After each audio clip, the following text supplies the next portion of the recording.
guys, welcome to our channel Literature Inside தமிழில். இன்னைக்கு நம்ம பார்க்க போற summary The Pilgrim's Progress. Author name John Bunyan. இவங்க 1628 to 1688 வரை வாழ்ந்த ஒரு English Christian writer and preacher. இவர் பெட்ஃபோர்ட்ல ஒரு புவர் ஃபேமிலியில தான் பிறக்கிறாரு. எஜுகேஷனுக்கு அவ்வளவா அஃபோர்ட் பண்ண முடியல. அதனால பேசிக் ஃபார்மல் எஜுகேஷன் மட்டும்தான் இவருக்கு தெரியுது. படிக்கவும் எழுதவும் இவருக்கு தெரியும். பைபிள் நிறைய படிச்சு அதுல இருந்து நிறைய இன்ஃப்ளூயன்ஸ் ஆகுறாரு. தன்னோட 20 இயர்ஸ்ல மேரேஜ் பண்ணிக்கிறாரு. இங்கிலீஷ் சர்ச்ல இருந்து பியூரிட்டனா கன்வெர்ட் ஆகுறாரு. அப்படி ஒரு நாள் ப்ரீச் பண்ண போகும்போது லைசன்ஸ் இல்லாம ப்ரீச் பண்றதுனால இவரை ஜெயில போட்டுடுறாங்க. 12 இயர்ஸ் ஜெயில தான் அவரு தன்னுடைய நாட்களை கழிக்கிறாரு. அந்த சமயத்துல அவர் நிறையவே எழுதுறாரு. அதுல அவர் எழுதின ஒன் ஆஃப் த நாவல் தான் இந்த பில்கிரிம்ஸ் ப்ராக்ரஸ். இதுல டோட்டலா 2 பார்ட்ஸ் இருக்கு. ஃபர்ஸ்ட் பார்ட் 1678ல பப்ளிஷ் பண்றாங்க. செகண்ட் பார்ட் 1684ல பப்ளிஷ் பண்றாங்க. 1688ல இவருக்கு 58 இயர்ஸ் இருக்கும் போது இறந்தும் போயிடுறாரு. இந்த நாவல் த பில்கிரிம்ஸ் ப்ராக்ரஸ் உடைய full title the Pilgrims progress from this world to that which is to come. இந்த நாவல் ஒரு கிறிஸ்டியன் அலிகரிக்கல் ஃபிக்ஷன். அலிகரி அப்படிங்கிறது ஒரு லிட்ரரி டிவைஸ். இந்த கேரக்டர்ஸ், பிளேஸ் இது எல்லாத்துலயுமே ஒரு ஹிடன் மீனிங் இருக்கும். ஹியூமன் குவாலிட்டிஸ் ஆகிய ஹோப், ஃபெய்த், ஹெல்ப் இது எல்லாத்தையுமே ஒரு கேரக்டரா கொண்டு வந்திருப்பாங்க இந்த ஸ்டோரியில. கிறிஸ்டியன் அப்படிங்கிற ஒரு பர்சன் கடவுளை நோக்கி ஒரு பயணத்தை மேற்கொள்றாரு. அவர் எப்படி போறாரு, நடுவுல என்னென்ன இடரல்கள்லாம் அவருக்கு வருது, என்னென்ன கஷ்டத்தெல்லாம் பாக்குறாரு, அதை எப்படி அவர் ஓவர் கம் பண்றாரு, கடைசியா அவர் காட் கிட்ட போய் சேர்ந்தாரா இல்லையா அப்படிங்கிறது தான் இந்த நாவல். இதுல நிறைய கேரக்டர்ஸ் இருக்கும். லிஸ்ட் கொடுத்துருக்கேன், பாத்துக்கோங்க. Now let's get into the summary. இந்த ஸ்டோரி எப்படி ஸ்டார்ட் ஆகுதுன்னா, நரேட்டர் ஒரு கனவு காண்றாரு. அந்த கனவை தான் இப்ப நமக்கு நரேட் பண்றாரு. அந்த கனவுல கிறிஸ்டியன் அப்படிங்கிற ஒரு பர்சன் இருக்கான். அவரு தான் புரோட்டகானிஸ்ட். அவருடைய ஒய்ஃப் பேரு கிறிஸ்டியானா. இவங்களுக்கு 4 குழந்தைங்க இருக்காங்க. கிறிஸ்டியனுடைய முதுகுல ஒரு பேக சுமந்துட்டு இருக்காரு. அந்த பேக் தான் பேக் ஆஃப் சின். இந்த உலகத்துல அவர் செஞ்ச பாவங்கள் எல்லாமே அந்த மூட்டையில இருக்கு. அந்த பேக் ரொம்ப ஹெவியா இருக்கு. அவருக்கு இறக்கி வைக்கணும்னு இருக்கு. பட் எப்படி இறக்கி வைக்கணும், எங்க இறக்கி வைக்கணும் எதுவுமே தெரியல. அவருடைய கையில ஒரு பைபிள் வச்சிட்டு இருக்காரு. அந்த பைபிள அவர் படிச்சுட்டு இருக்காரு. அப்போ ஒரு நாள் அவருக்கு தெரிய வருது, அவங்க வாழ்ந்துட்டு வர சிட்டி ஆஃப் டிஸ்ட்ரக்ஷன், இந்த சிட்டில தான் இவங்க ஃபேமிலி வாழ்ந்துட்டு வருது. இந்த சிட்டி அதனுடைய பாவத்தினால ஃபயர் மூலமா அழிய போகுது அப்படின்றது அவருக்கு தெரிய வருது. இப்ப இவர் என்ன நினைக்கிறாருன்னா, இந்த சிட்டி ஆஃப் டிஸ்ட்ரக்ஷனை விட்டு செலஸ்டியல் சிட்டிக்கு தப்பிச்சு போயிடணும் அப்படின்னு நினைக்கிறாரு. இப்ப இவர் இந்த விஷயத்த தன்னுடைய ஃபேமிலி கிட்ட சொல்றாரு. பட் அவங்க ஃபேமிலி இவரை நம்பாம மாக் பண்ணி சிரிக்கிறாங்க. அவருடைய ஒய்ஃப் கிறிஸ்டியானாவும் வேண்டாம், நீங்க அப்படியெல்லாம் போகாதீங்க அப்படின்னு அவரை ஸ்டாப் பண்ண பாக்குறாங்க. பட் இவர் கண்டிப்பா செலஸ்டியல் சிட்டிக்கு போகணும் அப்படின்னு தீர்மானமா இருக்கிறாரு. இந்த சமயத்துலதான் இவாஞ்சலிஸ்ட் அப்படிங்கிற ஒரு கேரக்டரை மீட் பண்றாரு. இவாஞ்சலிஸ்ட் யாருன்னா ஒரு ஏஞ்சல். இந்த ஏஞ்சல் அவருக்கு என்ன சொல்லுதுன்னா, நீங்க செலஸ்டியல் சிட்டிக்கு போகணும் அப்படின்னா நீங்க ஃபர்ஸ்ட் விக்கெட் கேட்டை கிராஸ் பண்ணணும். இதுதான் உங்க ஜேர்னியுடைய ஃபர்ஸ்ட் ஸ்டெப். நிறைய தடங்கல்கள் வரும். பட் நீங்க அதையெல்லாம் மீறி கடவுள் மேல மட்டும் நம்பிக்கை வச்சு உங்களோட ஜேர்னியை ஸ்டார்ட் பண்ணுங்க அப்படின்னு சொல்றாங்க இந்த இவாஞ்சலிஸ்ட். இப்ப கிறிஸ்டியன் தன்னுடைய ஜேர்னியை ஸ்டார்ட் பண்றாரு. மேலோட்டமா பார்த்தோம்னா சிட்டி ஆஃப் டிஸ்ட்ரக்ஷனை விட்டு செலஸ்டியல் சிட்டிக்கு போறது தான் கதை. பட் இதுல இருக்க ஹிடன் மீனிங் என்னன்னா, இந்த சிட்டி ஆஃப் டிஸ்ட்ரக்ஷன் ஆகிய பாவமான உலக வாழ்க்கையை விட்டு இவரு கடவுளை நோக்கி போறாரு. அதுதான் இந்த செலஸ்டியல் சிட்டி. ஸோ இந்த காடை நோக்கி போற பயணம் தான் இந்த ஜேர்னி. இதுதான் இதுல இருக்க ஹிடன் மீனிங். இப்ப கிறிஸ்டியன் அவருடைய ஜேர்னியை ஸ்டார்ட் பண்ணிடுறாரு. ஃபேமிலி, நெய்பர்ஸ் எல்லாரும் வேண்டான்னு சொல்றாங்க. இருந்தாலும் அதெல்லாம் கேட்காம இவரு தன்னுடைய ஜேர்னியை ஸ்டார்ட் பண்றாரு. இவர் கூட அவருடைய நெய்பரான பிளேயபிள் அப்படிங்கிறவர் மட்டும் ஜாயின் பண்ணிக்கிறாரு. பிளேயபிள் அப்படின்னா என்ன மீனிங்னா, ஈஸியா சேஞ்ச் ஆயிடுவாங்க. அவங்களுடைய டெசிஷன்ல ஸ்ட்ராங்கா இருக்க மாட்டாங்க. ஸோ இவங்க 2 பேரும் சேர்ந்து அவங்களுடைய பயணத்தை ஸ்டார்ட் பண்றாங்க. அப்போ சேரும் சகதியுமான ஒரு புதக்குழி இருக்கு.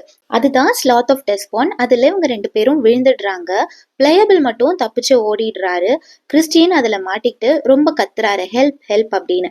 அப்போ ஹெல்ப் அப்படிங்கிற ஒரு கேரக்டர் இவரை சேவ் பண்றாங்க. இதுதான் அலிகரி. நம்ம ஆல்ரெடி பார்த்தோம்ல, ஹியூமன் குவாலிட்டிஸ் எல்லாம் கேரக்டரா வரும்னு. ஸோ ஹெல்ப் அப்படிங்கிற ஒரு கேரக்டர் கிறிஸ்டியனை சேவ் பண்ணிடுறாங்க. தப்பிச்சு ஓடி போன பிளேயபிள் என்ன பண்றாரு, சிட்டி ஆஃப் டிஸ்ட்ரக்ஷனுக்கே திரும்ப போய் அந்த ஊருக்குள்ள எல்லார்கிட்டையும் நடந்தது எல்லாத்தையும் சொல்லிடுறாரு.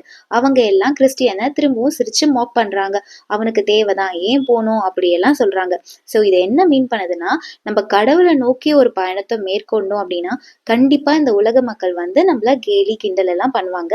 நம்ம அதெல்லாம் கேட்காம நம்ம பாட்டுக்கு கடவுளை நோக்கி போயிட்டே இருக்கணும் அப்படின்றதுதான் மென்ஷன் பண்றாங்க. இப்போ கிறிஸ்டியன் தன்னை சேவ் பண்ண ஹெல்ப்புக்கு தேங்க் பண்ணிட்டு அவருடைய ஜேர்னியை தனியா ஸ்டார்ட் பண்றாரு. இந்த சமயத்துலதான் வேர்ல்ட்லி வைஸ்மேனை மீட் பண்றாரு. இந்த உலகத்திலேயே ரொம்ப அறிவாளி. அவர் என்ன சொல்றாருன்னா, உனக்கு செலஸ்டியல் சிட்டிக்கு தானே போகணும், நீ ஏன் இவ்வளோ ஸ்ட்ரகிள் பண்ற, நீ மொராலிட்டி சிட்டி வழியா போ, அங்க லீகாலிட்டி தான் ரூல் பண்ணுவான், அப்படி இல்லைன்னா அவனுடைய சென்சிபிலிட்டி தான் ரூல் பண்ணுவான், அவங்கள மீட் பண்ணனா அவங்க மூலியமா நீ ஈஸியா போயிடலாம் அப்படின்னு சொல்றாரு. இது என்ன குறிக்கிறாங்கன்னா, கடவுளுக்கு உண்மையா இல்லாம இந்த ரிலீஜியஸ் ரிச்சுவல்ஸை மட்டும் பண்ணுவாங்கல்ல, அதை தான் குறிக்குது. இவரும் அவருடைய பேச்சை நம்பி அதன் வழியா போறாரு. பட் இவர் அந்த வழியா போக போக அவருடைய பேக், அந்த சின் பேக் இருக்குல்ல, அது ரொம்ப ஹெவி ஆயிட்டே போகுது. அவருக்கு ரியலைஸ் ஆகுது, ஓ நம்ம தப்பு பண்ணிட்டோம் அப்படின்னு. இந்த சமயத்துலதான் திரும்பவும் இவாஞ்சலிஸ்ட மீட் பண்றாரு. இவாஞ்சலிஸ்ட் என்ன சொல்றாரு, நான் சொன்ன ரூட்ல நீ போகாம நீ ஏன் இந்த வழியா வந்த, இந்த வேர்ல்ட்லி பிளஷருக்கெல்லாம் நீ இம்பார்ட்டன்ஸ் கொடுத்து இந்த வழியா வந்ததாலதான் உனக்கு இந்த நிலைமை, நான் சொன்ன வழியா போ அப்படின்னு வார்ன் பண்றாரு. இப்ப கிறிஸ்டியன் திரும்ப அவருடைய ஜேர்னியை ஸ்டார்ட் பண்ணி ஃபைனலா விக்கெட் கேட் கிட்ட ரீச் ஆயிடுறாரு. அங்க வந்த உடனே அவருக்கு என்ன ரியலைஸ் ஆகுதுன்னா, தான் ஒரு பார் சின்னர் அப்படிங்கிறது அவருக்கு புரியுது. அந்த கேட்ல knock the door until it's open அப்படின்னு எழுதியிருக்கு. ஒரு பைபிள் வேர்ஸ் இருக்கு இல்லையா, தட்டுங்கள் திறக்கப்படும் அப்படின்னு. ஸோ அதுதான் மென்ஷன் பண்ணியிருக்காங்க. இவரும் அந்த டோரை நாக் பண்ணிட்டே இருக்காரு. இப்போ உள்ள இருந்து குட்வில் அப்படிங்கிற ஒரு பர்சன் வெளியே வராங்க. ரொம்ப நல்ல மனுஷன். ஓகே, அவரை வந்து என்ன சொல்றாருன்னா, டெலிவரன்ஸ்க்கு போகக்கூடிய வழியை எப்படி போகணும் அப்படின்னு இவரை கைட் பண்றாரு. அதாவது அந்த ஹெவி பேக், அந்த பாவ மூட்டைய எப்படி இறக்கி வைக்கிறது, அந்த டெலிவரன்ஸ்க்கு போற வழியை காட்டுறாரு. அந்த வழியா போனா ஹெவனுக்கு ரீச் ஆயிடலாம் அப்படின்னு சொல்றாரு. இப்ப குட்வில்லும் இவர் கூட சேர்ந்து டிராவல் பண்றாங்க. 2 பேரும் சேர்ந்து இன்டர்பிரட்டருடைய வீட்டுக்கு போறாங்க. அப்படி போகும்போது அவருடைய வீட்டுல நிறைய பைபிள் சிம்பிள்ஸை இவங்களுக்கு காட்டுறாரு இன்டர்பிரட்டர். ஃபர்ஸ்ட் ஒரு ரூம், அது என்னன்னா டார்க் அண்ட் டஸ்டி ரூமை இவருக்கு காட்டுறாங்க. அதுதான் ஹியூமன் ஹார்ட். ஹியூமன் ஹார்ட் எப்படி இருக்கு, நிறைய பாவங்கள் நிறைஞ்சதா இருக்கு இல்லையா, அதை தான் மென்ஷன் பண்றாங்க. அந்த டஸ்ட்டை எப்படி கிளீன் பண்றாங்கன்னா, ஒரு வெட் கிளாத் வச்சு கிளீன் பண்றாங்க. அதாவது ப்ரேயர் மூலமா நம்மளுடைய ஹார்ட்டை கிளீன் பண்ணணும் அப்படிங்கிறத சொல்றாங்க. இப்போ அங்க இருந்து டஸ்ட்னால கிறிஸ்டியனுக்கு தும்பல் வந்துடுது. இவர் ஸ்னீஸ் பண்ண ஆரம்பிச்சிடுறாரு. ஒரு யங் கேர்ள் வாட்டர் எடுத்துட்டு வந்து இவருக்கு கொடுக்குறா. இவரும் குடிச்சிட்டு சரியாயிடுறாரு. இப்போ அடுத்த ரூமுக்கு கொண்டு போறாரு இன்டர்பிரட்டர். அந்த ரூம்ல 2 சேர் இருக்கு. ஒரு சேர்ல பேஷன்ஸ் இருக்கு, இன்னொரு சேர்ல பேஷன் இருக்கு. ஸோ மனுஷங்களுக்கு ரெண்டுமே முக்கியம்.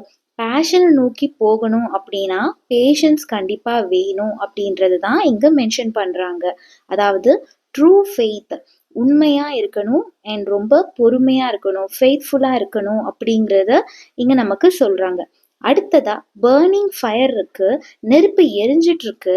2 பேர் நின்றுட்டு ஒருத்தர் அந்த ஃபயர்ல தண்ணி ஊத்துறாரு, இன்னொருத்தர் எண்ணெயை ஊத்துறாரு. அதாவது இந்த ஸ்பிரிச்சுவல் ஃபயரை குறிக்குது, கடவுள் பக்தியை குறிக்குது. இந்த வேர்ல்ட்லி பிளஷர் வந்து தண்ணி மாதிரி, பிரேயர்ஸ் லைஃப், காட்ஸ் கிரேஸ் வந்து ஆயில் மாதிரி. இந்த வேர்ல்ட்லி பிளஷர் எல்லாம் நம்மளுடைய ஸ்பிரிச்சுவல் ஃபயரை அணைச்சிடாம காட்ஸ் கிரேஸ் மூலயமா ப்ரேயர் லைஃப்ல நம்ம ஸ்ட்ராங்கா இருந்து அந்த ஃபயரை அணைய விடாம பாத்துக்கணும் அப்படிங்கறத தான் இங்க மென்ஷன் பண்றாங்க. 3 விஷயத்த சிம்பாலிக்கலா காட்டுறாங்க. ஃபர்ஸ்ட் ஒரு டஸ்டி ரூம், அடுத்ததா பர்னிங் ஃபயர், அடுத்ததா பேஷன் அண்ட் பேஷன்ஸ். இது ரெண்டும் வெவ்வேறு சேர்ல உட்காந்துட்டு இருக்கு. ஸோ அந்த சிம்பிள் எல்லாம் முடிச்சதுக்கு அப்புறம் இப்போ நிறைய விஷயத்த அவருக்கு சொல்லி கொடுக்குறாங்க. இப்போ ஃபைனலா அவர் ஒரு கிராஸை ரீச் பண்றாரு. அந்த கிராஸ் கிட்ட வந்த உடனே அவருடைய அந்த பாவ மூட்டை இருக்குல்ல, சின்னுடைய பேகேஜ், அது அவரை விட்டு போன மாதிரி இவர் ஃபீல் பண்றாரு. அந்த ஹெவினஸ் இவருக்கு தெரியவே இல்லை, ரொம்ப லேஸ் ஆயிடுது. அந்த பேக் வந்து அங்க ஒரு கிரேவ் இருக்கு, கல்லறை இருக்கு, அதுக்குள்ள போயிடுது. இவர் ரொம்ப லேஸ் ஆயிடுறாரு. அப்புறம் 3 ஷைனிங் ஒன்ஸ், அதாவது 3 ஏஞ்சல்ஸ் வந்து இவரை வெல்கம் பண்ணி ஒரு சர்டிஃபிகேட் மாதிரி ஒரு ரோலை கொடுக்குறாங்க. அதுதான் என்ட்ரி டிக்கெட் அப்படின்னு சொல்றாங்க. நீங்க ஹெவனுக்கு போறதுக்கு முன்னாடி என்ட்ரியில இதை கொடுத்துட்டு போங்க அப்படின்னு சொல்றாங்க. இவரும் ரொம்ப சந்தோஷமா அதை வாங்கிட்டு தன்னுடைய ஜேர்னியை ஸ்டார்ட் பண்றாரு. பட் வழியில நிறைய தடங்கல்கள் வருது. அதெல்லாம் சமாளிச்சு போகும்போது அந்த ரோலை இவர் மிஸ் பண்ணிடுறாரு. இப்ப கிறிஸ்டியன் பேலஸ் பியூட்டிஃபுல் அப்படிங்கிற பிளேஸ்க்கு ரீச் ஆகுறாரு. அங்க போய் கொஞ்ச நேரம் ரெஸ்ட் எடுத்துட்டு இவருக்கு நிறைய என்கரேஜ்மெண்ட் கிடைக்குது. அங்க இருக்கவங்க இவரை ரொம்ப என்கரேஜ் பண்றாங்க. கண்டிப்பா அந்த ரோல் கிடைச்சிரும் அப்படின்னு இவருக்கு ஆறுதல் சொல்லி என்கரேஜ் பண்ணி இவரை பிளஸ் பண்ணி ஒரு ஸ்வாட் கொடுத்து அனுப்பி வைக்கிறாங்க. அந்த ஸ்வாட் எடுத்துட்டு இவர் தன்னுடைய ஜேர்னியை ஸ்டார்ட் பண்றாரு. இப்போ வேலி ஆஃப் இமிலியேஷனை ரீச் பண்றாரு. அங்க ஒரு டெவில் இருக்கு. அதோட பேரு அப்போலியன். அப்போலியன் அப்படின்னா டெஸ்ட்ராயர் அப்படின்னு அர்த்தம். இந்த டெவில் கிறிஸ்டியனை ரொம்ப பயம்புறுத்துது. இவரும் கொஞ்சம் பயப்படுறாரு. இப்போ இந்த டெவில் கிறிஸ்டியனை பார்த்து, நீ நிறைய பாவம் பண்ணியிருக்க, உன்கிட்ட நிறைய பாவக்கரைகள் இருக்கு, உன்னால கடவுளை பார்க்க முடியாது, நீ ஹெவனுக்கு போக முடியாது அப்படின்னு சொல்லுது.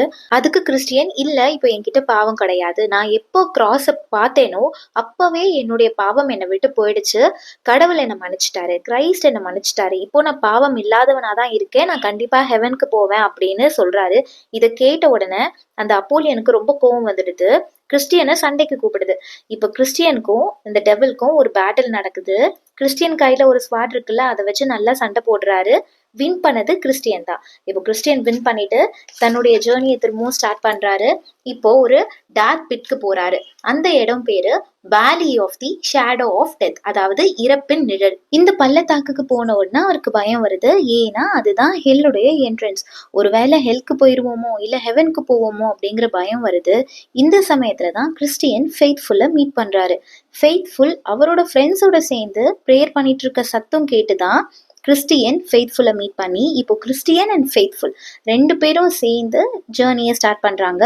அவங்க 2 பேரும் சேர்ந்து வேனிட்டி வில்லேஜ்க்கு போறாங்க. அங்க ஒரு ஃபேர் நடந்துட்டு இருக்கு, அதாவது சந்தை மாதிரி. வேனிட்டி அப்படின்னா தற்பெருமை பேசுறது, எக்ஸசிவ் ப்ரைடு. அவங்க என்ன பண்ணிட்டு இருக்காங்கன்னா அந்த சந்தையில பாவத்துக்குரிய நிறைய பொருட்களை வித்துட்டு இருக்காங்க. பட் இவங்க 2 பேரும் கிறிஸ்டியனும் ஃபெய்த்தும் அந்த பொருள் மேல எல்லாம் கவனம் செலுத்தாம கடவுள் மேல மட்டும் நம்பிக்கை வச்சு அவங்க பாட்டுக்கு அதை இக்னோர் பண்ணிட்டு போயிடுறாங்க.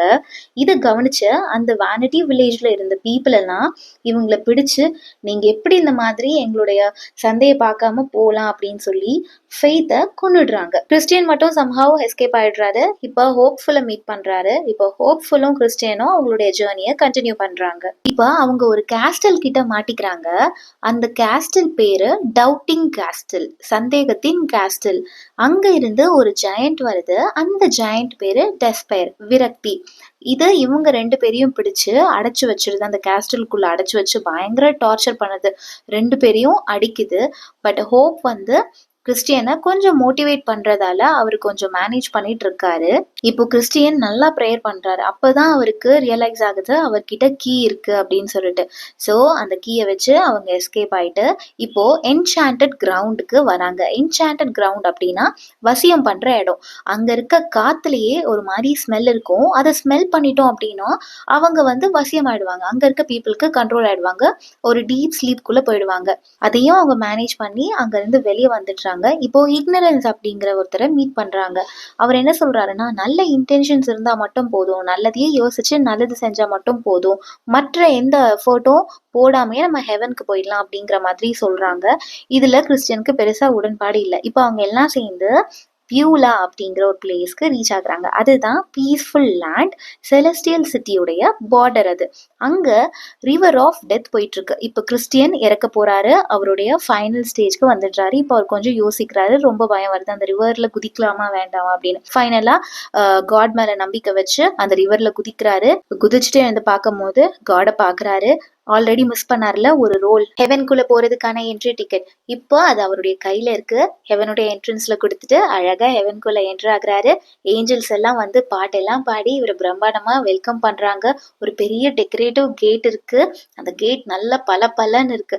அதுக்குள்ள அழகா அவரு என்ட்ரி ஆகுறாரு. ஃபைனலா ஹெவன்குள்ளவும் போயிடுறாரு. ஃபைனலி கிறிஸ்டியன் தன்னுடைய பாவங்களை எல்லாம் உணர்ந்து விட்டுட்டு ஹெவன்குள்ள போயிடுறாரு. இதோட பார்ட் 1 முடியுது. பார்ட் 2 ஓட லிங்க் டிஸ்கிரிப்ஷன்ல இருக்கு, வேணுங்கிறவங்க போய் பார்த்துக்கோங்க. இந்த வீடியோ உங்களுக்கு யூஸ்ஃபுல்லா இருந்ததுன்னா லைக் பண்ணிட்டு சப்ஸ்கிரைப் பண்ணிக்கோங்க. நம்ம சேனல்ல உங்க ஃப்ரெண்ட்ஸ்க்கும் சஜஸ்ட் பண்ணுங்க. தேங்க்யூ ஃபார் வாட்சிங்.